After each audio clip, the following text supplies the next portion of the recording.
અવારનવાર દારૂનો જથ્થો મળી આવતો હોય છે ત્યારે અમરેલી જિલ્લામાં દારૂની રીલમછેલ જોવા મળી।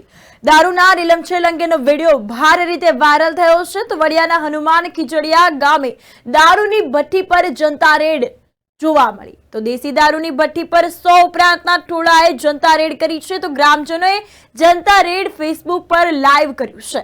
તો અંતર્ગત સમાજમાં રામરાજ્યની સ્થાપના કરવાની હોય તો આવા દારૂના દૂષણ બંધ કરવા જનતા રેડ પાડવામાં આવી હતી। ત્યારે દારૂના અડ્ડા પર જનતા રેડ પાડી અને આ વિડીયો જે છે તે સોશિયલ મીડિયામાં ભારે રીતે વાયરલ થયો છે। દ્રશ્યો આપ જે નિહાળી રહ્યા છો તો આ રીતે દેશી દારૂનો વિડીયો જે છે તે ભારે રીતે વાયરલ થઈ રહ્યો છે।